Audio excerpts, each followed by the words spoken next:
In 2005, a 26-year-old man in Montreal posted a single red paperclip on the internet and offered to trade it for something bigger. 14 trades later, he was handed the keys to a house. No inheritance, no investors, no loan. Just sequential barter.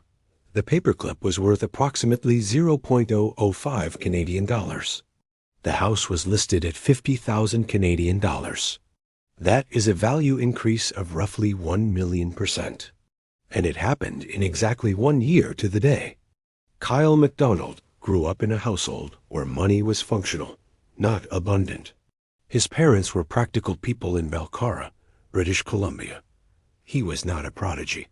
He did not graduate with a finance degree or a background in asset trading. He attended Simon Fraser University with no declared major pointing toward economics or negotiation theory. What he had, according to every interview he has since given, was a focused fixation on a single premise.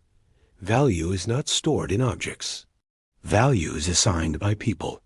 And in 2005, sitting in a small Montreal apartment, he shared with his girlfriend Dom, with very little money, and that single premise, he picked up a red paperclip from his desk, photographed it against a white background, and posted it to Craigslist. The post was simple, almost aggressively simple.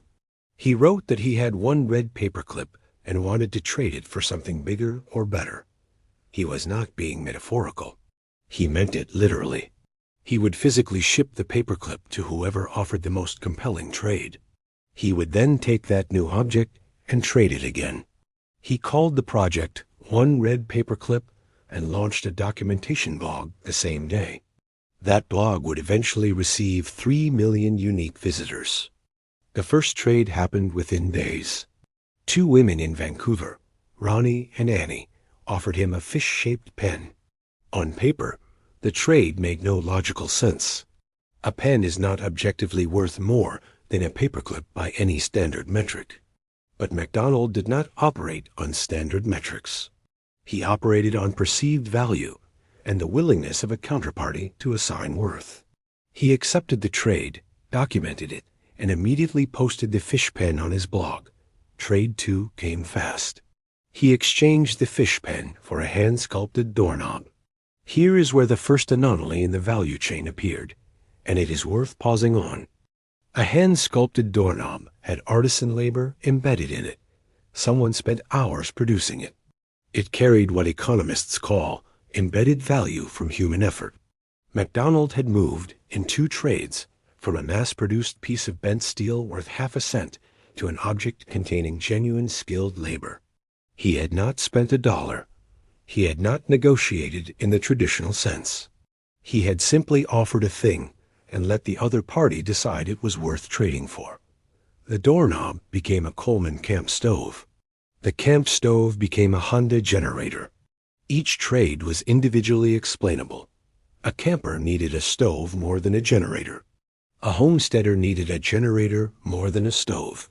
MacDonald was not manufacturing value.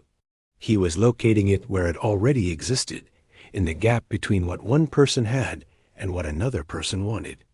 This is the detail planted early that will matter at the end. Kyle MacDonald never created value. He only moved it.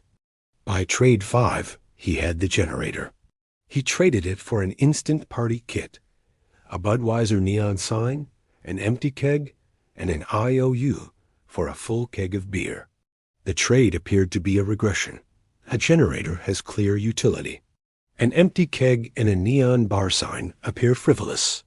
But MacDonald had begun to locate something that standard valuation models handle poorly: social and identity-based value. The person who wanted that generator was outcome-focused. The person who would want an instant party kit was someone who valued the social experience of hosting, the signaling of generosity, the identity of being the person who showed up with everything. Identity-based value is not irrational. It is simply harder to quantify in standard models. He traded the party kit for a snowmobile. He traded the snowmobile for a 2-person trip to Yaak, British Columbia. He traded that trip for a cube van. A cube van is a commercial vehicle. It has a Kelly Blue Book value. It can be insured and rented out. MacDonald had now, in 8 trades, crossed a documented economic boundary, from consumer goods into assets. Consumer goods depreciate. Assets can generate returns. He had not just increased value in this sequence. He had changed asset class entirely. He traded the Cube van for a recording contract with a label in Toronto. A recording contract is not a physical object. It is a legal instrument, a form of intellectual property, governed by its own accounting valuation framework. That recording contract was traded for a year's free rent in Phoenix, Arizona. A furnished house for 12 months. This was the trade that attracted mainstream media attention, because it was the first transaction in the chain that a reasonable person would describe as genuinely life-changing. A year of free rent in Phoenix in 2005 was conservatively worth $10,000 to $12,000 Canadian dollars. MacDonald traded the year of free rent for an afternoon with Alice Cooper. Not a recording session. Not a business meeting. Personal time with a rock legend. A radio station in Kipling, Saskatchewan, a town of just over 1,000 people, then traded MacDonald a role in a Corbin Burnson film in exchange for the Alice Cooper afternoon. The town wanted the media exposure. They wanted to appear on a map that most Canadians had never looked at. The trade for a movie role is, in the documented transaction sequence, the pivot point. Because Corbin Burnson was a collector. He collected snow globes, famously, reportedly over 6,500 at the time. He had followed the media coverage of MacDonald's project.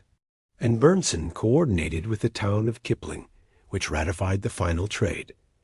A 2-story farmhouse in exchange for the film role. On July 12, 2006, exactly 14 months after posting a photograph of a red paperclip on Craigslist, Kyle MacDonald held the keys to a house. Now the case stops being a feel-good story and starts being something more technically significant. Behavioral economists who have since analyzed the transaction chain note consistently that MacDonald's method exploited a documented but poorly understood asymmetry in human valuation. He systematically identified people who were undervaluing what they possessed relative to what they wanted. The woman who wanted a fish pen more than a paperclip. The camper who valued a stove above a generator. He did not locate people to deceive. He located people whose internal value hierarchy made the trade genuinely net positive for both parties. Every counterparty in the 14-trade chain received something they wanted more than what they relinquished. That is not luck. It is systematic identification of asymmetric valuation gaps. But there is a second layer to this case that receives far less analytical attention, and it is the layer that creates the most significant interpretive problem. MacDonald documented everything in real time. Every trade, every person, every location, publicly logged on his blog as it happened. What researchers examining the project have since noted is that the public documentation itself became a value-generating mechanism. By trade 7 or 8, MacDonald was no longer simply trading objects. He was trading participation in a documented, ongoing cultural event that was receiving international press coverage. The people who transacted with him in the later stages were not just acquiring an object or a service. They were acquiring the right to be a named chapter in a story that millions of people were following. The town of Kipling did not trade a house for a movie role in any conventional sense. They traded a house for global media coverage, calculating that the resulting tourism and economic attention would exceed the assessed value of the property. Subsequent reporting on the town suggested that calculation was directionally correct. This means the paperclip-to-house chain was not, in its final stages, a barter transaction at all. It was an attention economy transaction. MacDonald had, without formal training in media theory, constructed one of the earliest documented cases of attention arbitrage operating through public internet documentation in the pre-social media era. He converted measurable public interest into tangible real estate, and he accomplished it with a blog, a camera, and a red paperclip. The replicability question is the one that researchers and independent observers return to consistently. Multiple documented attempts to reproduce the project were made in the years following MacDonald's completion. These attempts, based on available public accounts, tended to stall in the mid-sequence trades, at the point where momentum would need to convert from object-to-object barter into media-driven attention value. The precise failure mechanics varied across attempts, but the consistent structural problem was the same. MacDonald's project succeeded in part because it was the original instance. The novelty was itself a non-replicable asset. He held a first-mover advantage in a transaction category that had not previously existed. There is one final data point that most retellings omit, and it is the one that sits most unresolved in the documented record. Kyle MacDonald did not keep the house. He lived in Kipling briefly and eventually sold the property. The proceeds funded travel and continued writing about value, economics, and exchange. In his own documented accounts of the project's motivation, the house was never stated as the terminal goal.